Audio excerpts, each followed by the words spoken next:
bad lookout. Renes and Scarloy were talking quietly to Caldy next morning when Duncan stormed up, followed by Sir Handel. "Hello," chuckled Renes. "Here we go." "I nearly came off," fumed Duncan. "Those coaches pushed me. The thing controller says they didn't. He says I kept a bad lookout."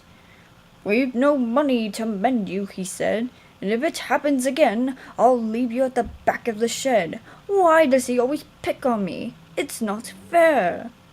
Scarloy said nothing. He just winked at Renes, like this. "As you were saying, Caldy," remarked Renes, "you had 2 coaches on your trial trip. Did you ever take more?" "No. Our line is so steep that we're only allowed 1. We each have our own. Mine's called Catherine. I know her well. That's most important." "Why?" asked Sir Handel. "They're only coaches." "Ours," said Caldy, "are something more. You pull your coaches and you can see ahead. We push ours up, so we can't see. They watch the line for us.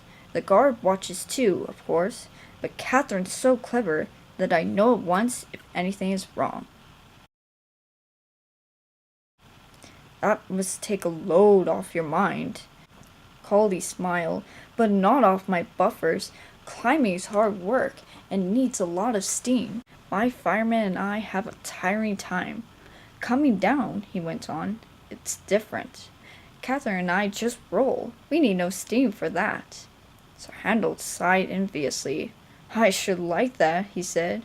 "With your automatic brakes, it sounds like a rest cure."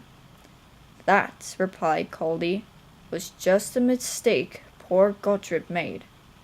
"Who?" asked the little engines. "Is Gottfried?" "Gottfried was our number 1, and he was named after a king," Caldy replied. "Perhaps that went on to his smoke box and made him conceited. He'd never keep a good lookout. He'd roll down the line, looking anywhere but at the track. 'You'll have an accident,' I told him. 'Pooh,' he said. 'I've got automatic brakes, haven't I? And the driver's got his air brake. What more do you want?' 'More sense from you,' I said. 'No engine can stop at once if he isn't ready to obey his driver's controls.'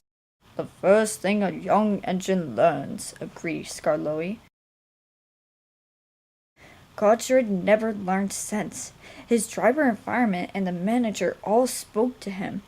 They even took him to pieces to see if anything was wrong. But he still went on in the same old way. One day I was going up and waited at the station for Gottfried coming down to pass me. As I waited, so it happened. One moment he was on the track, the next his driver and fireman jumped clear as he rolled over. No one was hurt. His coach stayed on the rails, and the guard braked her to a stop. They brought Gottfried home next day. "We've no money to mend you," said our manager, "so you'll go to the back of the shed." As time went on, poor Gottfried got smaller and smaller, till nothing was left. What happened?" asked Duncan anxiously. "It's not nice to talk about," said Caldy. "But what happened? Why isn't it nice?"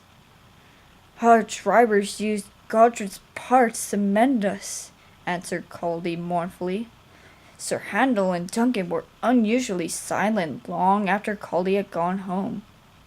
Neither Scarloy nor Renes ever mentioned that Caldy had made the story up.